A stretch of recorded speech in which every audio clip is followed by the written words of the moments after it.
Welcome to today's episode of the Biometrics Leadership Lab.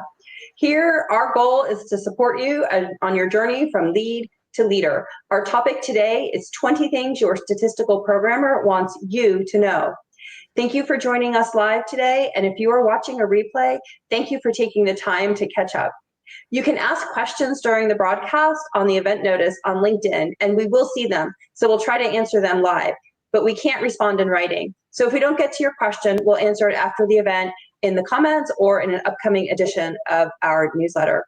Before we get started, we're going to introduce ourselves.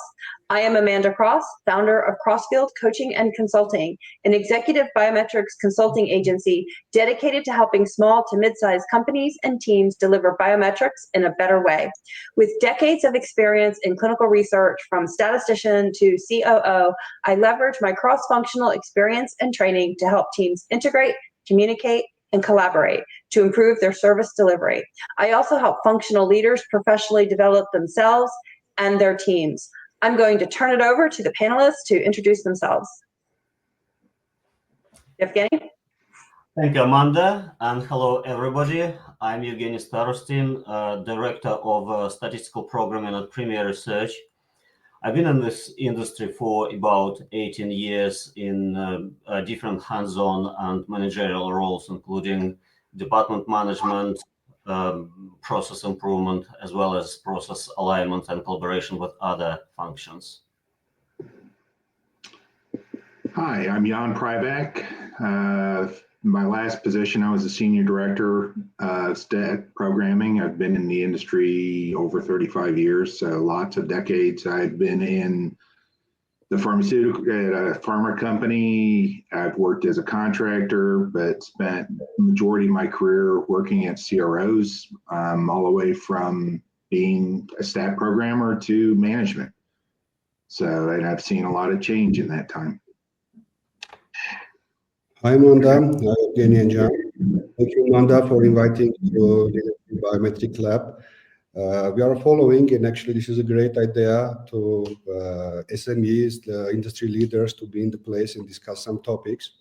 I'm Vahim Martirosyan, leading Guru's company, biometric service provider company, and stepping from finance and banking industry. And my journey, I started as a junior statistical programmer in an academic program. From the statistical programmer to leadership job, I witnesses recurring the delays and challenges and the gaps. And I'm happy to be here to make some bridge between gaps. All right, thank you. We're going to start with a level setting question just to see what you all have to say. One sentence. How would you describe what a statistical programmer does? I would say that statistical programmers, we help the data travel all the way from the EDC to the clinical study report, and we ensure this path is smooth, is clear, and that the data is traceable all the way from the CSR back to the raw data. I would agree. I think stat programmers, we look at the data, we allow for that traceability. We now put it into a standardized format, and we make the presentations for that clinical reporting to make it understandable and to show if a compound is going to work or not. I would like to discuss if how the programming, statistical programming, we are not creating app and making the website and etc. We are just a translator of the data. We are doing something more impactful, more powerful. We are playing with data, and in our clinical research, it's not writing the program. It's have some impact in the healthcare industry. Thanks for that. And I really liked the way you put it, because I always see data management is responsible for the accuracy of the data. Statistical programming is responsible for, is it accurately represented on the TFLs? And the statistician is always responsible for, is it valid? Are the interpretations that we're making valid? So you all three talked about that journey. I do want to just make a note. I'm muting you guys when you're not speaking to minimize the feedback. So remember to take yourself off mute when you respond. The 20 things are organized into different categories. And first up is a rundown of statistical programming's key deliverables. And first up is SDTM. Who wants to describe that? I can go ahead. Sure. All right. Okay. You started, I'll let you go. Actually, as I'm sure your podcast is watching not only the people from the clinical research, and it will be great to compare with some, I'm always explaining in that way, to compare with some house building. Like, for example, if you have some raw materials, cement, steel, and they are scattered, you cannot make the house. The same in SDTM. We have the raw data from the different sources, and we need to label it, standardized, and clean it, and this is the way that how we are going to start to making the house. It will be, I just want to compare it to be more clear. Great analogy. Yeah, no, I would agree with that. Considering when I started in the industry, we didn't have standards like CDISC. So I think I once saw a chat from the FDA. They made a presentation. So all our work gets submitted to a regulatory agency for approval so a drug can come onto the market. And for them to look at signaling across classes of drugs, they said that it was going to take hundreds of man years to analyze the data because everybody had their own standards, submitted it to a different format. Now with SDTM, they were able to cut it down to man hours, 100 man hours to look for signals like that across classes. So it's a development that has been welcomed. Yes, it makes it building it a little more challenging because there's new testing and things like that come up. But I think with SDTM, we're going to continue to see growth as they bring on new tests and new ways of analyzing data. And it's only going to help improve things down the road. Okay, we're going to switch to what is ADAM?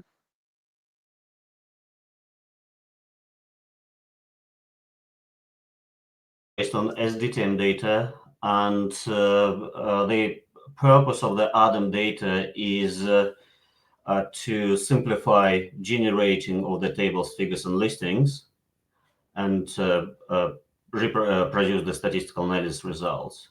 So it's a standard similar to SDTM, but while SDTM is more focusing on the source data in a standardized format, ADAM's data sets are produced specifically to perform statistical analysis. Back in the day when I was a statistician, we did our own programming, and we would make these ADAM-like data sets, and we called them derived data sets or analysis data sets, and they were the Wild West. You could structure them however you wanted and then ship them off to FDA. So I always think of them as that, but standardized. Yeah. And I think, everybody should know, or at least heard that, when this is just the building block for us to be able to put the results onto a table. And, that the rule of thumb is one proc away for reporting purposes. So you want to make sure you built everything into your ADAM data sets to achieve that. So then you run whatever model, if you're running an efficacy table or a summary for any of the summary statistics, and then you just output it with the proc report. So yeah. Actually, that's build. When we are saying the build, it's a kind of blueprint that we need to understand where is the room, where is the plumbing work to get our SDTM data, and I'm just comparing with the construction of house to start our construction.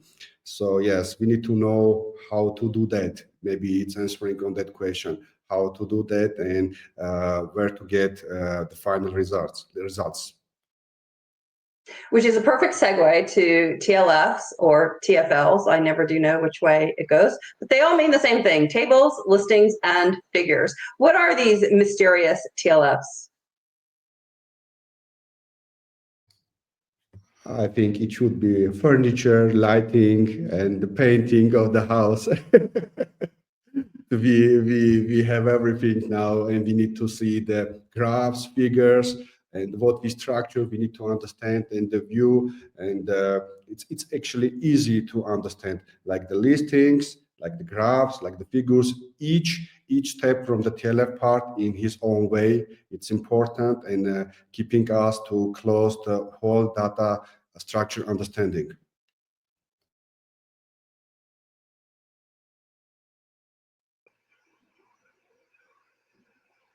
In the statistical analysis one. And typically, the format for the expected tables, figures, and listings would be described in the sub as a mock shells. Yeah, it allows for interpretation of the actual results. So you're taking that data and you want to be able to summarize it in some meaningful format to allow somebody to be able to understand what's going on during the course of a trial. So there's different ways of doing that, and tables, listings, and figures are the way we do that. And if you've never seen a table, listening, please just go ask your statistician or your statistical programmer, and they'll be glad to show you what they look like. And the last key deliverable we have is electronic submission of study data, which I'm hoping is going to be these define XML things that we've produced, but I'm not sure what you guys want to say about this. Yeah, many people for some reason think that define XML is the main component of the electronic data submission, but the main component is the data itself. So FDA, PMDA, other agencies, they require that the data should be submitted to support the clinical study report. And the component of this electronic submission package is, first of all, the data itself, and some of the documents like Define XML or Data Reviewer's Guide. And those documents just help the reviewer to understand the data and to see how the data works and how they're related to each other. Yeah. Back in the day when I first started, when a company would submit their product for review, literally everybody I hope has heard the term CRT, which is case report tabulations. And basically it was a data printout of all the data that had been collected during the course of the studies used to support the submission. All that got printed out, put on pallets, and then literally shipped on a semi-trailer to the FDA for their review. Now, because they want to actually see the data hands-on and be able to look at it and review it, having the study data, the way we present it, like Evgeny was saying, the define is really a way to link to see how the data, how it was going to be collected during the course of the study, because it links to the CRFs, and what the data actually looks like for them to then review and see, did we interpret something wrong, or was there something that, maybe we overlooked during the course of the study? But it helps them do their reviews. Great, thank you. To the section of what data management should know about working with their statistical programmers. And first up for that is CRF design and edit check review. So how can programmers contribute to these items? We can, yes, and we won't, because the poorly designed CRF is the worst nightmare for the statistical programming. So we can review the CRF and we can suggest things like, the data types, data formats, different code lists, and the relationships between the data collecting fields. So we are very much interested in it because the properly designed database, the properly designed CRF help streamline the programming process. It really speeds up our work and also help to demonstrate the traceability between SDTM and the source data and the further analysis as well. And we can help to minimize the chances for the unexpected mid-study database modification, which everyone hates, really. And I'm sure Vahe has some house building analogies. No, the house building we finalized with the submission, and I'm agree with you. It's everything to close work with the data management team and be part of the CRF design, or just to do some training and share what it will be and how we are going to use. Maybe it will save time. I agree with you, Evgeny. We will avoid for reworking, and we always have infinite argue with the data managers and from another side by statisticians. And if we can find some data manager who are agree to be part of or understand a bit what we are doing, it will make life easy for both of us. Closely related to CRF design are these DTAs, third-party data transfer agreements. Every study, it seems, has at least one critical component of data coming from outside the EDC system, and you've got to make it fit. So what's your comment on how statistical programming can help support better DTAs?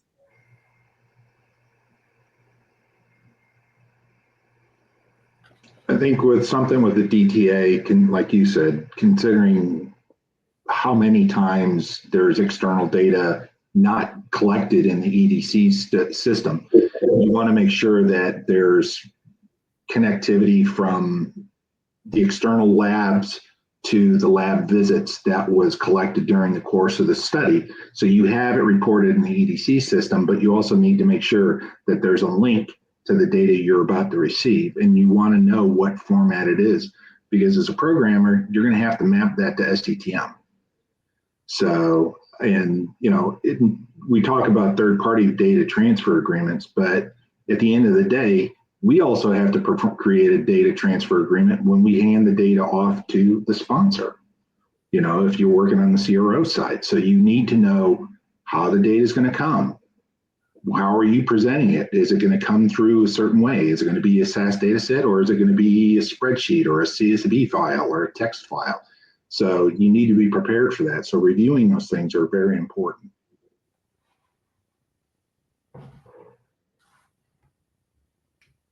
Better data equals better programming. More efficient, yes. And from my experience, sometimes when the data is not clean or the data has a lot of incomplete components, sometimes the time and effort the statistical programmers spent on the delving into the data and trying to understand what's going on exceeds the time and effort they spent on actual coding.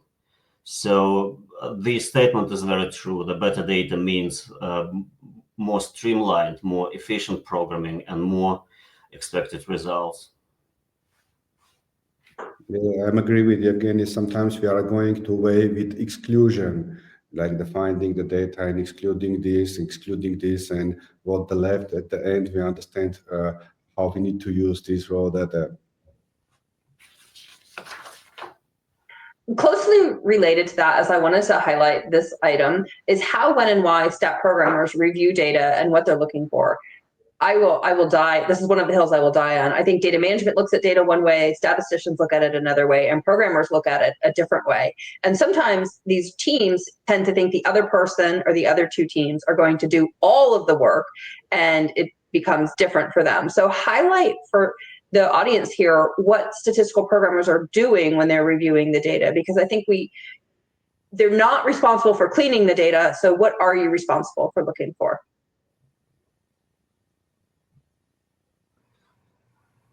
I could share some example here. Actually, why stat programmers review the data. Sometimes we are sending the issues or the something that need to be updated from the data management side.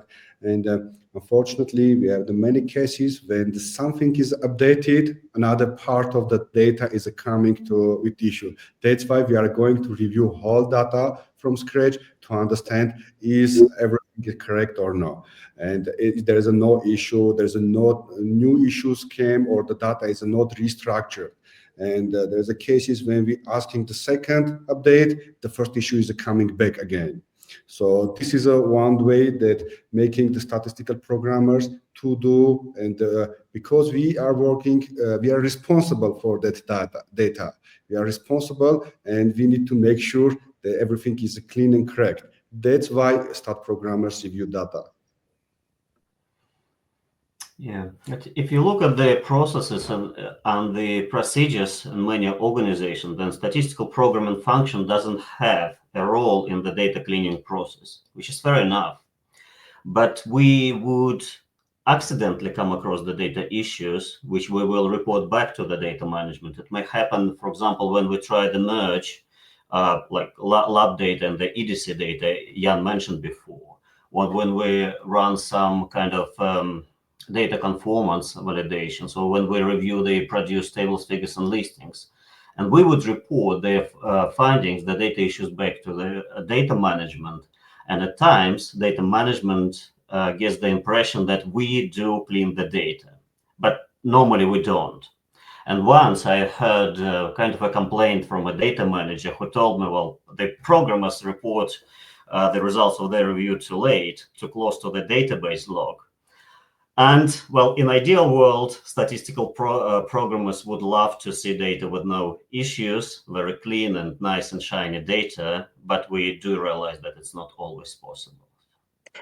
And I'm so glad you raised that, Evgeny, because one of the most, I don't know how I want to phrase it, so I'll just say, I once had a statistical programmer say, we shouldn't even get the data until it's perfectly clean. And I think that is as equally unrealistic from the programming side, right? We are all working with dirty data all throughout the process. The goal is to get it as clean as possible, as early as possible, so everybody can work as efficiently as possible. Okay, we are going to take a turn now to what statistical programmers would like statisticians to know about how to work better. And that is, number one, include them as part of the SAP and mock shell review team. Yeah, I think this part is important. I've in my career, I've actually had statisticians mock up a shell that was not even supportable with the data as it was collected. So you have to kind of review those things, because you're going to be reporting the data out in that format. So if you find that, you know, what the statistician would like to present, you know, based on the SAP and the protocol, you know, you need to make sure that the data is there available to be able to do that. So. Yes, I think that execute what's in that. So they need to make sure that they can interpret what is being stated in the SAP and that the shells are clear. This is not, we didn't plan this question, so a little spontaneity here for you guys. What do you think of programmers doing the mock shell development?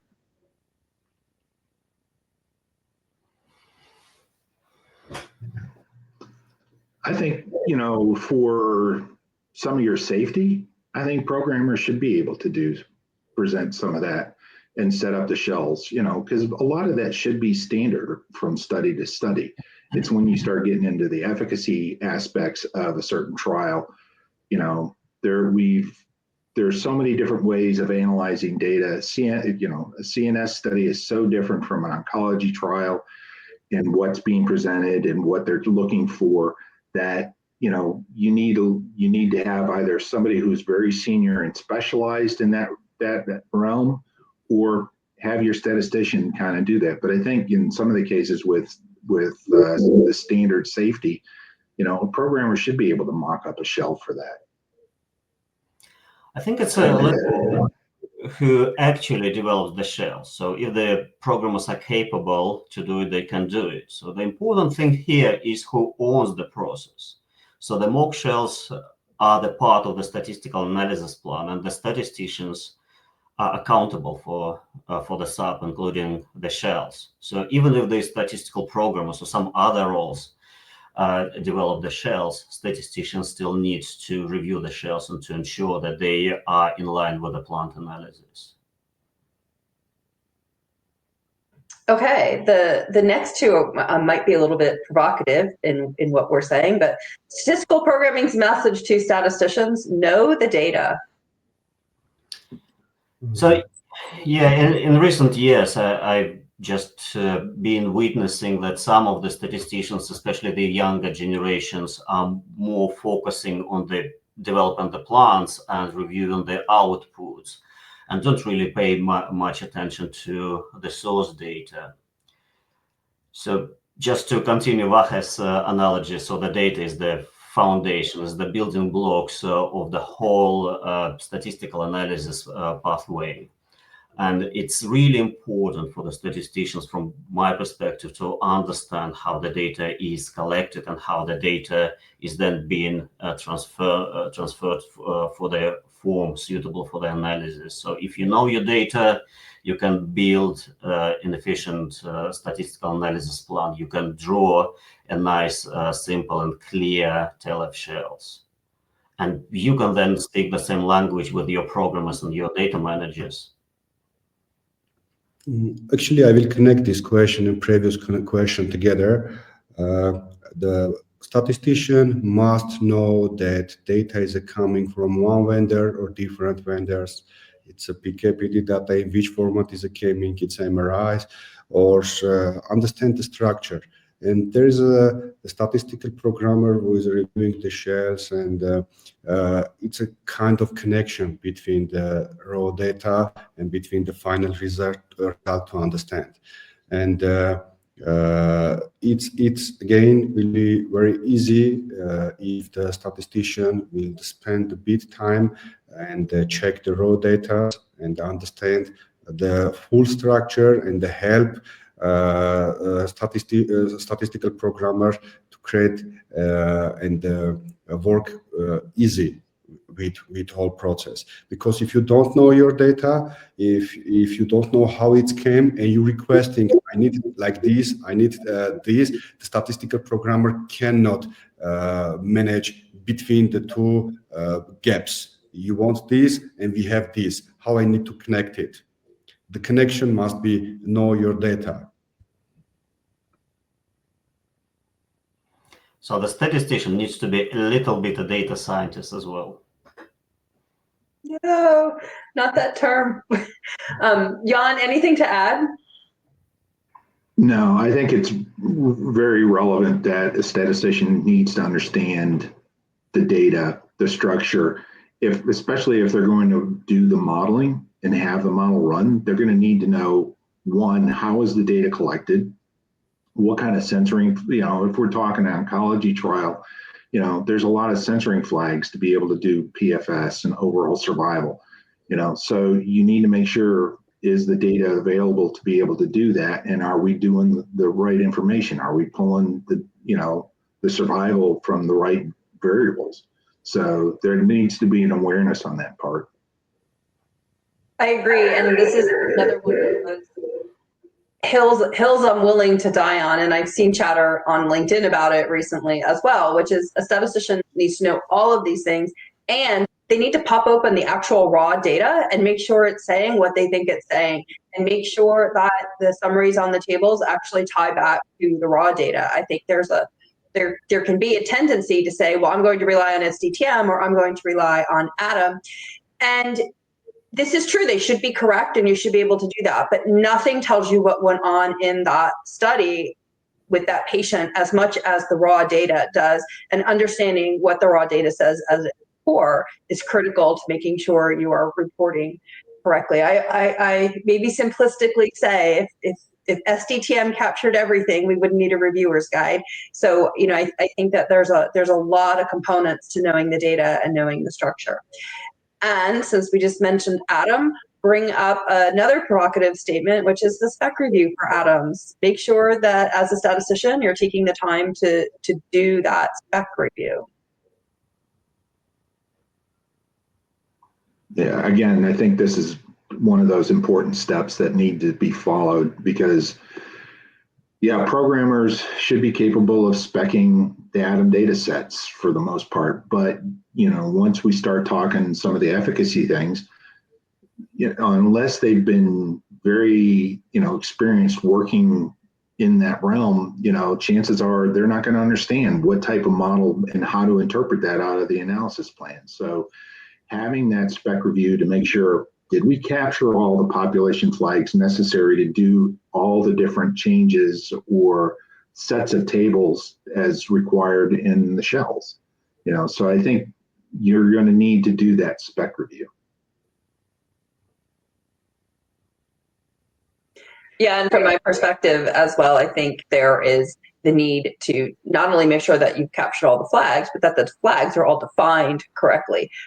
Leaving off the equal to in a less than or equal to or greater than or equal to can have tremendous implications for how data is presented. And ultimately, the statistician knows the intent behind their SAP and what they're trying to achieve in the data. And this is a step along the process of making sure statistical programming is implementing the intent correctly. We are moving on now to how statistical programmers and project managers can work better together. And first one up, make sure stat programming is included on updates, timelines, and milestone requirements. Actually, it's a really important topic, and sometimes before communication with the sponsor and the project manager, statisticians are assuming something, and not always this assumption is of what the sponsors want. And we are going back and doing rework because this assumption is not meet expectation from the sponsor side. And sometimes the project managers and the statistical programmers together deciding to on the update, it should be this update or that update, and there is no technical imagination mostly how much time needs statistical programmer to do that work, and it will be better to include the one of the statistical programmers from the team there. And in all communication, Amanda, in all question, I will answer like the communication is the key and the solution for all question. And as better as much we are involved in communication, that much is better. And we need to understand as well that is the process. So within the biometrics function, there's a process where all the, let's say, the elements of the chains are linked together. So if the milestone is changing, so it will affect the database and the statistical programming, SDTM, ADAM, TLFs, etc. And statistical programming have a role in some of those elements. So apparently, statistical programmers needs to be involved. Otherwise, there's a high risk that the desired timeline may be missed or the quality may be compromised. So same go for other functions, for the data managers and biostatisticians and medical writers potentially. Yeah, no, and I've had unfortunate experiences with data project managers where a DSMB is coming up, and yes, stats and stat programming are involved, but the one key element there is data management was excluded from any kind of communication, and yet how are we supposed to get the data to report on it? So I think having stat programming involved to be able to provide the updates, of being aware of timeline shifts, because an MSU can scramble everything to the point where we need to rebuild a lot of the programming, but also have an awareness of what your next milestones are. That's typically when I've talked to the actual stat programmers doing the physical work, that's one of the questions I would ask. What are you working towards? What's the next one beyond that? So you need to be aware of what's coming up, that you're not just heads down programming. Next topic, hard coding is the last resort. I wonder if the audience know what hard coding is. So hard coding, yeah. So I will answer my own question. So this is a technique when a particular data point is not obtained from a source data or not derived, but is set to a particular data value. And typically it is used when the source data is incorrect or incomplete. So this is the last resort, or at least it should be considered to be that. And of course, sometimes hard coding may be unavoidable. So for example, the data is incorrect, but the site is already closed. There is no way the change can be made on the database level. But in any case, before we decide that we do hard coding, we need to just do the research and to consider all alternative options. And the main reason for that is the data traceability. So this is a very important item FDA and PMDA and other bodies highlight, and they want to see the data to be inherited from one step to the other steps, all the way up to the clinical study report. So although technically very often is the simplest and the quickest way to deal with incorrect data, of course.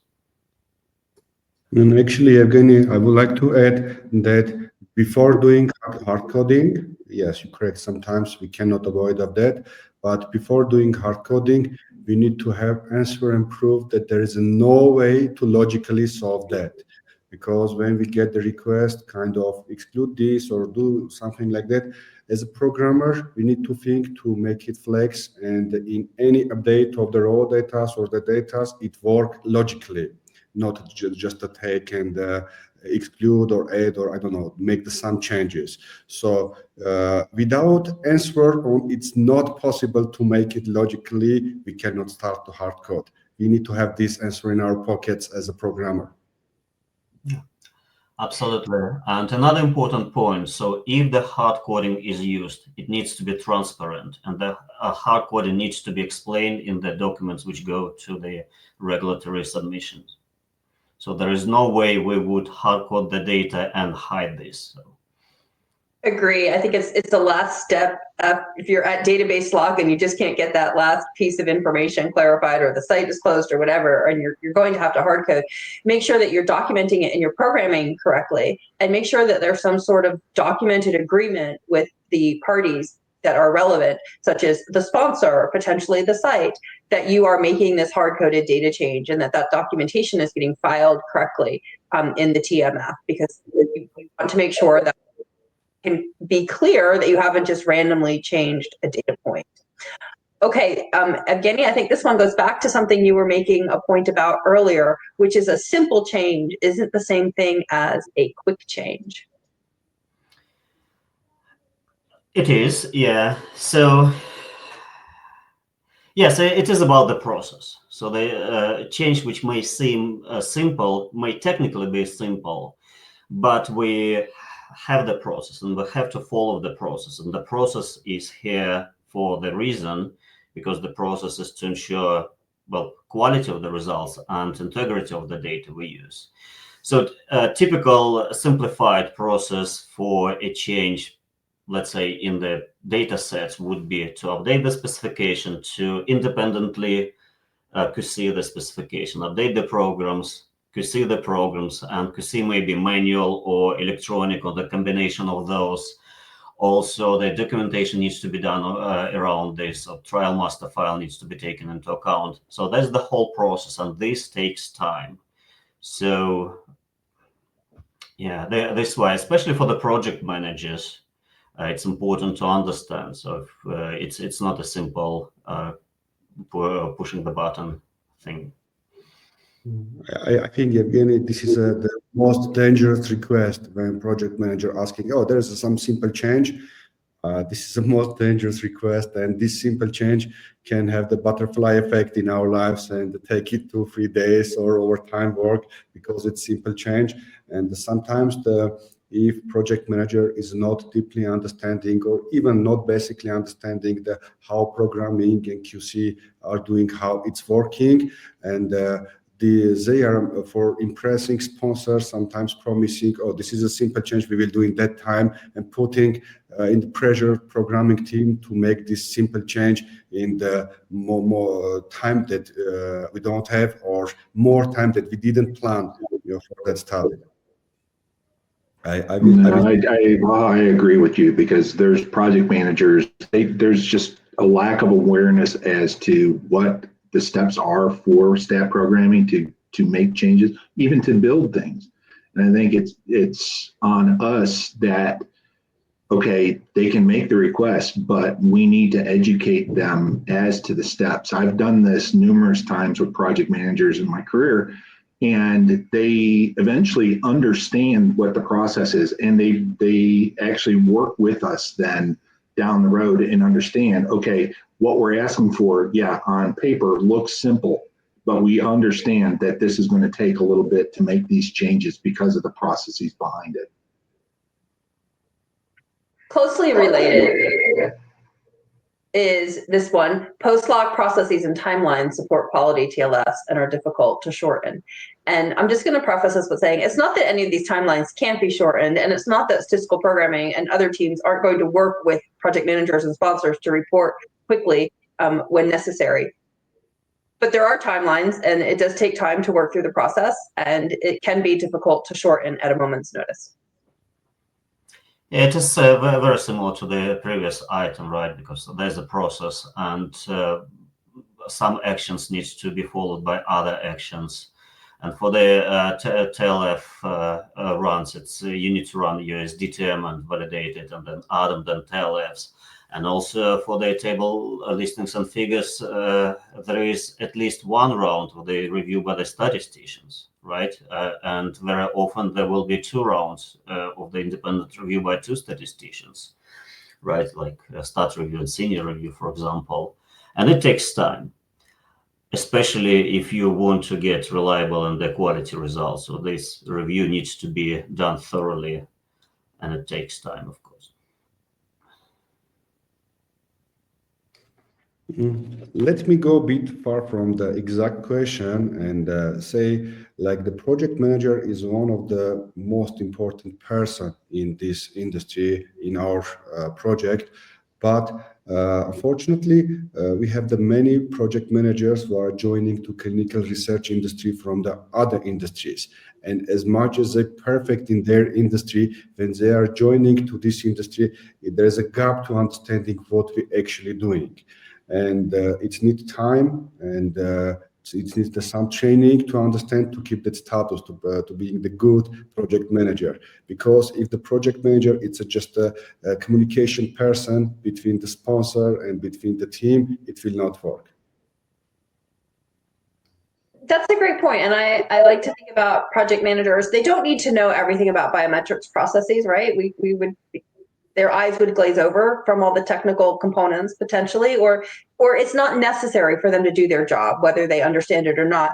Understanding all the steps in biometrics isn't their job. What is a good building block for collaboration with project management is for project managers to just know, let me check, and bring the right people into the conversation. Right. So I think, and as they check and as they gain experience, it becomes more second nature to them about what they can commit to or not commit to.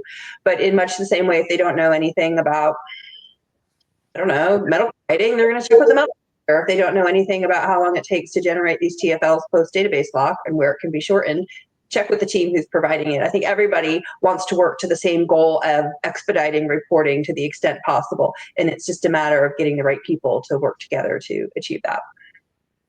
That's correct, Amanda. And each time when they're saying, let me check, it will give them basic skills, basic experience of that. And the next time will be cut, and we don't need to that let me check part. It will go very smooth. Since we have some really senior executives and people with decades of experience on this call, we are also taking some time to talk about your advice to statistical programmers who are maybe starting or at their mid-career and how they can develop into better programmers. So then next section is what you actually want programmers to know about statistical programming. And the first item up is utilize good programming practices. I think for me, this means, you're writing good, efficient code. Yes, with SAS, there are multiple ways of doing things. People use an array versus proc transpose. There's different ways of getting to it. That's the beauty of programming. But documenting your code, making sure you have to understand somebody may pick this up.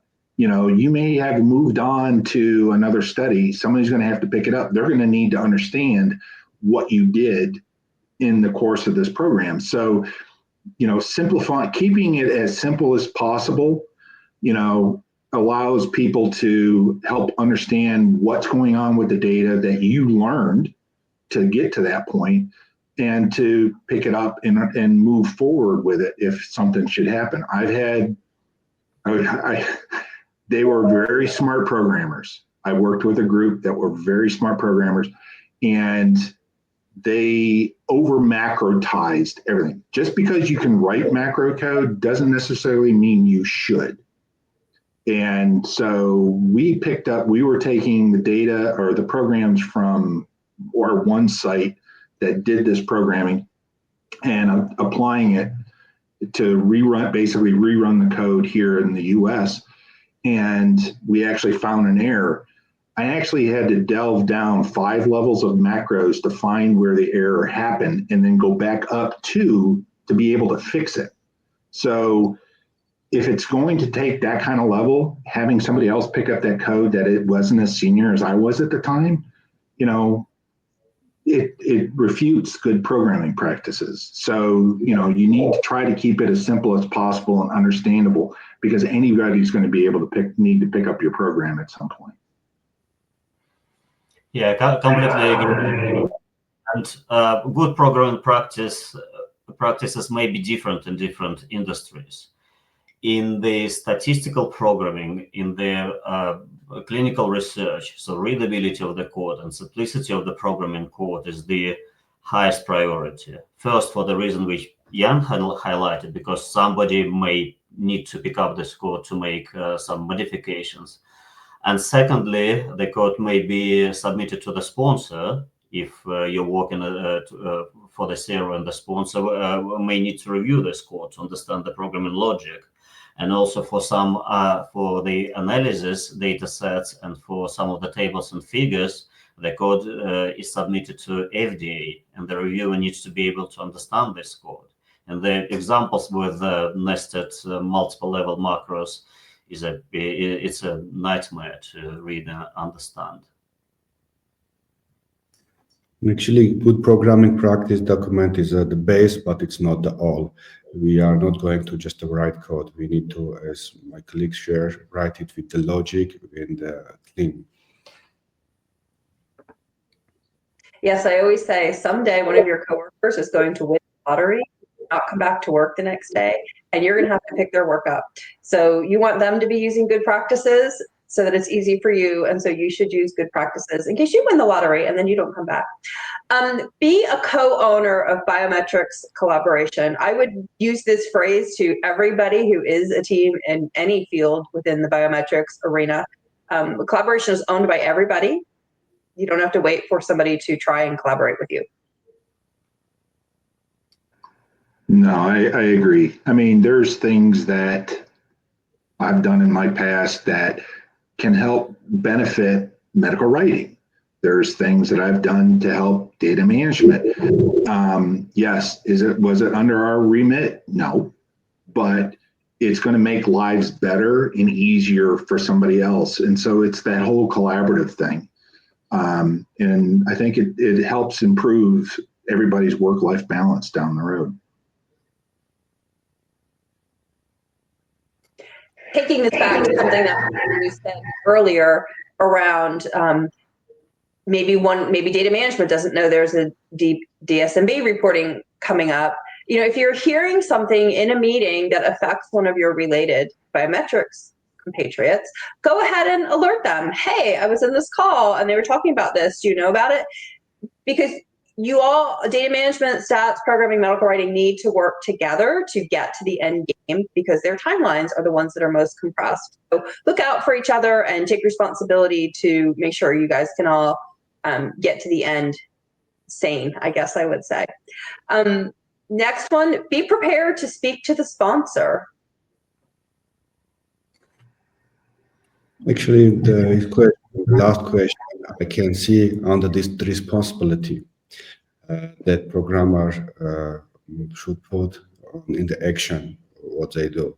And sometimes programmers say, I just write the code what statistician ask. It's not the solution. It's not the way that we are working. It means you are leaving all responsibilities on the statistician's shoulders. It's not the correct way. And when we understand the program, when we participate, as I mentioned, communication is the key. When we participate and when we clearly understand the whole meaning of program and what we are doing, the endpoints, and we collaborating with biostatisticians, we can be in the meeting with the sponsor and we can say what we think about that. But if you are just writing the request, just to close it and they ask, we did, this is a result for you, we can never be part of the discussion with sponsor because they are not looking on the lines of program. They are looking on the meaning and logic of program and the explanation of that.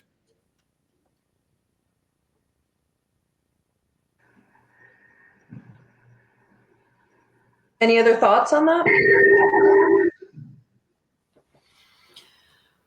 Well, typically statistical programming have some of the tasks or some of the elements they're responsible for. Well, the good example may be SDTM data sets or ADAM data sets.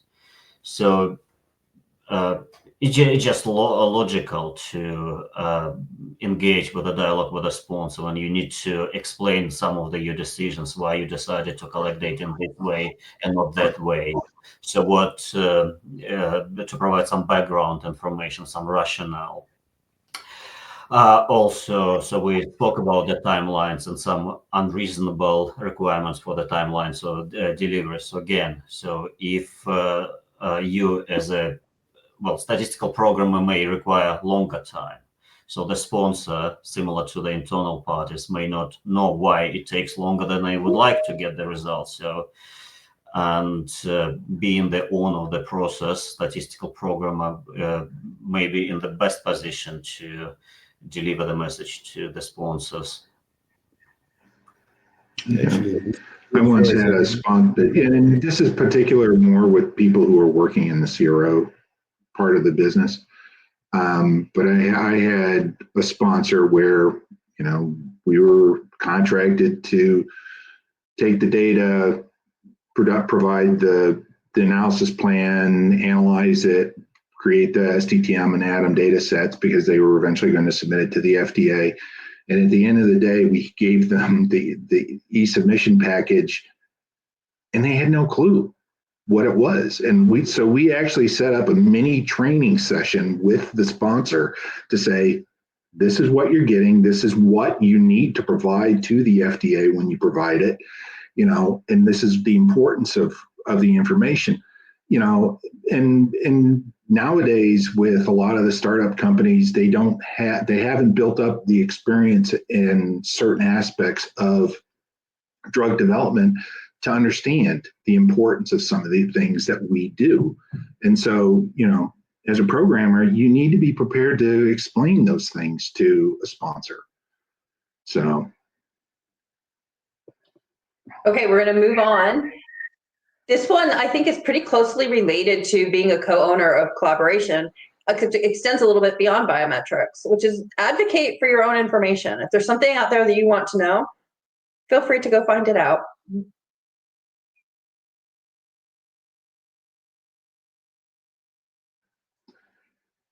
It kind of goes back to there's so many different, drug classifications and whatnot. I was doing a lot of budget reviews and whatnot, and we would get a proposal to come in, and it's a whole new disease came in. I'm like, okay, what is that? So, you get on Google, you type it in, you try to understand, oh, this is what we're going to be studying. How intriguing, so I think you need to be prepared to look up certain things. As I said earlier when we were talking about SDTMs, there's a lot of change because there's new disease classifications that people are trying to chase now. There's different ways of collecting data, different standards for collecting data to prove if a compound is going to work in that disease or not. So, CDISC has changed and developed over time, And they're going to continue to do that as we do that. And you need to be prepared and keep abreast of those types of occurrences over the course of your careers.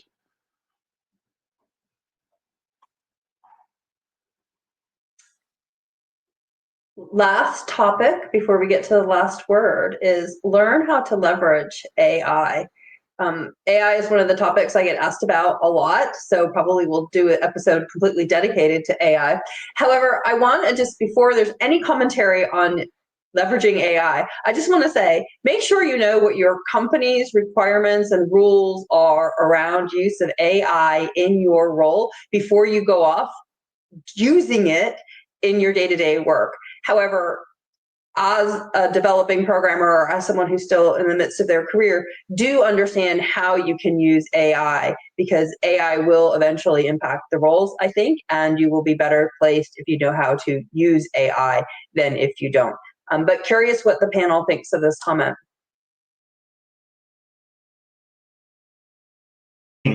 Maybe not.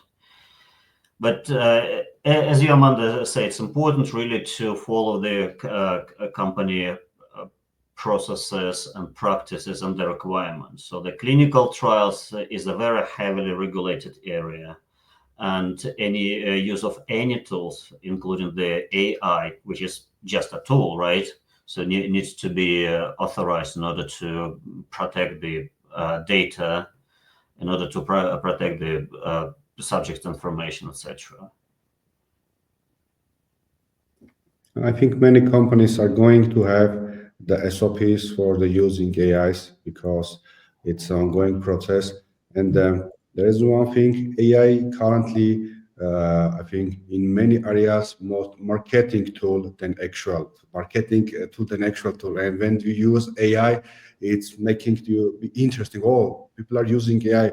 Let's dive in. Let's understand. AI is there, but not always AI is a good tool. And the regulation, I think, in this area, as Evgeny mentioned, it's a bit hard to regulate the area, and it will come and will cover some points, not all, but with some already covering, and some topics will cover, I think.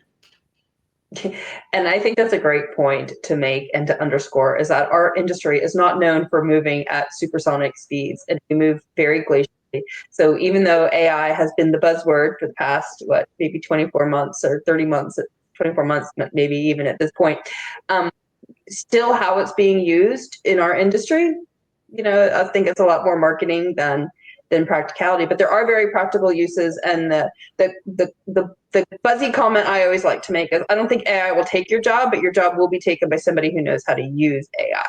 So don't remain ignorant of what AI is doing and can do and how it might impact your job along the way. Final thoughts, one sentence from each of you, piece of advice you'd like to share. We've spoken a bit about communication and collaboration, so this will probably be my final message, not just to statistical programmers, but to everyone who is working in the biometrics function. So the key is to be collaborative and to work together as one team, not just like set of different functions, data management, statistics, programming, something else. It will make your life easy, it will make your life more fun, and it will just help you do your work more efficiently.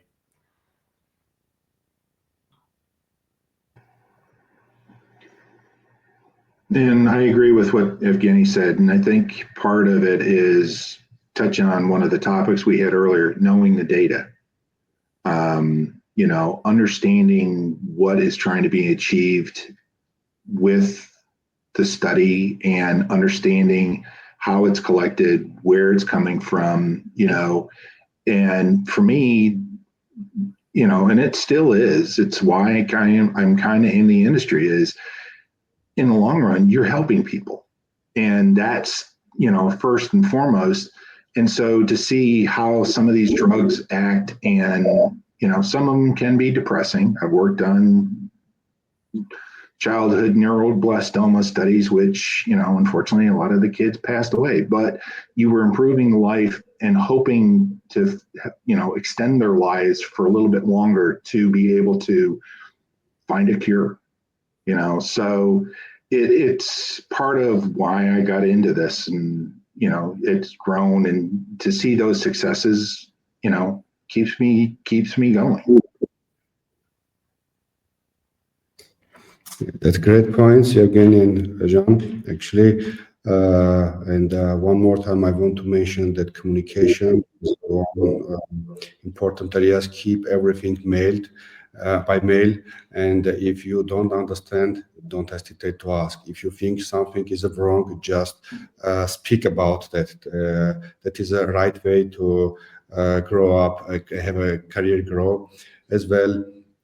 Enjoy and what you are doing, love what you are doing, and be sure AI is not going to replace our work, because AI cannot be in continuous meeting, ongoing meeting all days, last minute updates. And as well, I want to say thank you, Amanda, for this great event. I enjoyed that. Yeah, I just want to say thank you to the three of you for participating and bringing your experience and expertise today. Coming up on the Leadership Lab, we will be talking to data management, and we will also be having a special guest come and talk to us about R and R versus SAS, and what we can think about using SAS versus R. So I'm really looking forward to that. Probably one of the most requested topics, I think even ahead of AI. I just want to say thanks again to everyone for attending. And if you have a topic idea or would like to be a guest, please message me.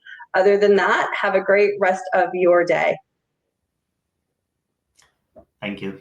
Thank you. Thank you.